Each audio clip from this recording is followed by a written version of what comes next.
ಈ recipe lunch ಬಾಕ್ಸಿಗೆ ತುಂಬಾ ಚೆನ್ನಾಗಿರುತ್ತೆ. ಮಕ್ಕಳು ತೊಗೊಂಡು ಹೋಗ್ಬೋದು, ದೊಡ್ಡವರು ಕೂಡ ತೊಗೊಂಡು ಹೋಗ್ಬೋದು, ಬೇಗ ಮಾಡ್ಬೋದು. ನಮಸ್ತೆ, ಎಲ್ಲರನ್ನೂ ಮಾತಾಡಿಸ್ದಿ ಅಡುಗೆ ಆಟದಲ್ಲಿ ಇವತ್ತು ಬೆಳ್ಳುಳ್ಳಿ ರೈಸ್. ಮೊದಲಿಗೆ ಒಂದು ಕುಕ್ಕರ್ನ ತಗೊಳ್ಳೋಣ. ಅರ್ಧ ಕಪ್ಪು ಅಕ್ಕಿಯನ್ನು ಹಾಕ್ಕೊಳ್ಳೋಣ. ಒಬ್ಬರಿಗೆ ಸಾಕಾಗುವಷ್ಟು ಮಾತ್ರ ನಾನು ಮಾಡ್ತಾ ಇರೋದು. ಈಗ ಇದಕ್ಕೆ ನೀರನ್ನು ಹಾಕ್ಕೊಂಡು ಚೆನ್ನಾಗಿ ತೊಳ್ಕೊಳ್ಬೇಕು. ಹುಳಿ, ಖಾರ, ಉಪ್ಪು ಪ್ಲಸ್ ಬೆಳ್ಳುಳ್ಳಿ. ವಾವ್, ಸೂಪರ್ ಆಗಿರುವಂತಹ ರೆಸಿಪಿ. ಹೀಗೆ 4-5 ಸಲ ನೀರನ್ನು ಹಾಕಿ ತೊಳ್ಕೊಳ್ಬೇಕು. ಹೀಗೆ ತುಂಬ ಈಸಿಯಾಗಿರೋ ರೆಸಿಪಿಗಳನ್ನು ಅಡುಗೆ ಆಟದಲ್ಲಿ ಮಾಡೋಣ. ನನಗೆ ಗೊತ್ತು, ಚಿಕ್ಕ ಮಕ್ಕಳ ಅಮ್ಮಂದಿರ ಕಷ್ಟ. ದಿನ ವೆರೈಟಿ ಕೇಳ್ತಾರೆ ಅಲ್ವಾ? ಮೊದಲು ನೀರಿನ ಕಲರ್ ಯಾವ ರೀತಿ ಇತ್ತು, ಈಗ ಯಾವ ರೀತಿ ಇದೆ ನೋಡಿ. ಮೊದಲು ಅಡುಗೆ ಮಾಡ್ತಾ ಇರೋರಿಗೆ ಹೆಲ್ಪ್ ಆಗಲಿ ಅಂತ ಡೀಟೇಲ್ ಆಗಿ ತೋರಿಸ್ತಾ ಇದ್ದೀನಿ. ಅಕ್ಕಿ ಅಳತೆ ಮಾಡಿರೋ ಕಪ್ಪನ್ನೇ ತಗೋಬೇಕು. ಲಂಚ್ ಬಾಕ್ಸಿಗೆ ಆಗಿರೋದ್ರಿಂದ 3 ಕಪ್ ಹಾಕೋತಾ ಇದ್ದೀನಿ. ಇಲ್ಲ ಅಂದರೆ 2.5 ಕಪ್ ಸಾಕಾಗತ್ತೆ.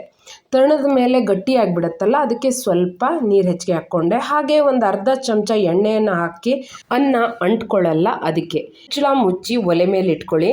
ಇವತ್ತಿನ ಆಟದಲ್ಲಿ ಮೇನ್ ರೋಲ್ ಬೆಳ್ಳುಳ್ಳಿದು. ಸಿಪ್ಪೆಯನ್ನು ಸೋಲ್ಕೊಳ್ಳೋಣ. ಈ ಬೆಳ್ಳುಳ್ಳಿ ರೈಸ್ ಎಷ್ಟು ಸುಲಭ ಅಂದರೆ ಅಡುಗೆ ಬರದವರು ಕೂಡ ಇದನ್ನು ಮಾಡಿ ತುಂಬ ಖುಷಿ ಪಡ್ಬೋದು. ಅಷ್ಟು ಫೀಲಿಂಗ್ ಕೊಡುತ್ತೆ ಇದು. ಹಾಗೆ ಬೇಗ ಆಗತ್ತೆ. ಮನೆಯಲ್ಲಿ ತರಕಾರಿ ತಂದಿದ್ದು ಇಲ್ಲ ಅಂದರೂ ಕೂಡ ರುಚಿಕರವಾದಂಥ ಒಂದು ಬಾತನ್ನು ಮಾಡಿಕೊಂಡು ನಾವು ಸವಿಬೋದು. ಹಾಗೆ ಗಡಿಬಿಡಿಯಲ್ಲಿ ಯಾವುದಾದ್ರೂ ಒಂದು ರೆಸಿಪಿ ಬೇಕು ಅಂತಂದರೆ ಒಮ್ಮೆ ಇದನ್ನು ಟ್ರೈ ಮಾಡಿ. 5-6 ಬೆಳ್ಳುಳ್ಳಿ ಎಸಳು ಸಾಕಾಗತ್ತೆ. ಅಡುಗೆ ಆಟವನ್ನು ಯಾರ್ಯಾರು ಸಬ್ಸ್ಕ್ರೈಬ್ ಮಾಡ್ಕೊಂಡಿಲ್ವೋ ಅವರು ಖಂಡಿತ ಸಬ್ಸ್ಕ್ರೈಬ್ ಮಾಡಿಕೊಂಡು ಸಪೋರ್ಟ್ ಮಾಡಿ. ವಿಡಿಯೋ ಇಷ್ಟ ಆದರೆ ಲೈಕ್ ಮಾಡೋದನ್ನು ಮರಿಬೇಡಿ. ನಿನ್ನೆ ಮಿಕ್ಕಿದ ಅನ್ನ ಇದ್ದರೂ ಕೂಡ ಇದನ್ನು ಮಾಡ್ಕೋಬೋದು. ಪಾಪ ಫ್ರಿಜ್ಜಲ್ಲಿ ಬೇಜಾರು ಮಾಡಿಕೊಂಡು ಕೂತಿರತ್ತೆ. ಇದಕ್ಕೆ ನಾವು ಒಂದು ಹೊಸ ಜೀವನವನ್ನು ಕೊಡ್ಬೋದು ಅಂದರೆ ಬೆಳ್ಳುಳ್ಳಿ ರೈಸ್ ಮಾಡ್ಬೋದು. ತುಂಬಾ ಚೆನ್ನಾಗಿರುತ್ತೆ.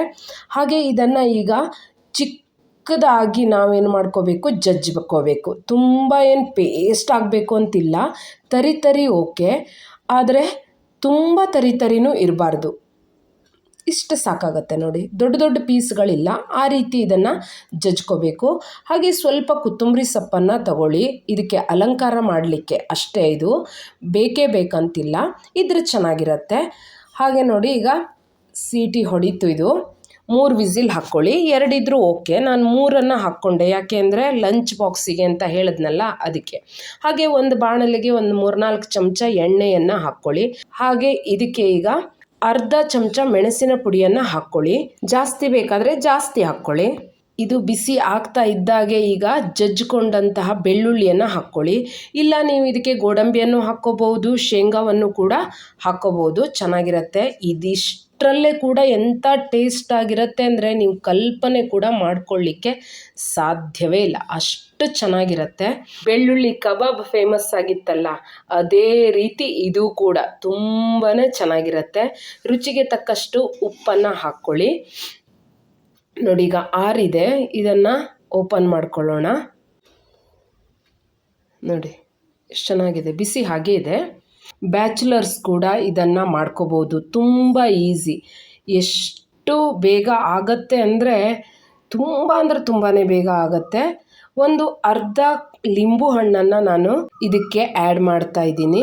ಪ್ರತಿಯೊಂದು ಅನ್ನದ ಅಗಳಿಗೂ ಬೆಳ್ಳುಳ್ಳಿ ಪ್ರೀತಿ ಸಿಗಬೇಕು. ಆ ರೀತಿ ಚೆನ್ನಾಗಿ ಮಿಕ್ಸ್ ಮಾಡ್ಕೊಳ್ಳಿ. ಚಿಲ್ಲಿ ಫ್ಲೇಕ್ಸ್ ಕೂಡ ನೀವು ಹಾಕ್ಕೋಬೋದು. ದಿಢೀರಾಗಿ ಮಾಡಬೇಕು, ಟೇಸ್ಟು ಚೆನ್ನಾಗಿರಬೇಕು ಅಂದರೆ ಇಷ್ಟು ಸಾಕು. ಇನ್ನು ಇದ್ರ ರುಚಿ ಹೆಚ್ಚಿಸ್ಕೋಬೇಕು ಅಂದರೆ ನೀವು ಬೇರೆ ಏನಾದರೂ ಆ್ಯಡ್ ಮಾಡ್ಕೋಬೋದು. ಈಗ ನಾನು ಇದಕ್ಕೆ ಶೃಂಗಾರವನ್ನು ಮಾಡ್ತಾ ಇದ್ದೀನಿ. ನೋಡಿ, ಸೂಪರಾಗಿ ಕಾಣಿಸ್ತಾ ಇದೆ. ಕಲರಿಗೆ ಬೇರೆ, ಖಾರಕ್ಕೆ ಬೇರೆ ಅಂತ ಅಚ್ಚ ಖಾರದ ಪುಡಿಯನ್ನು ಬೇರೆ ಹಾಕ್ಕೋಬೋದು.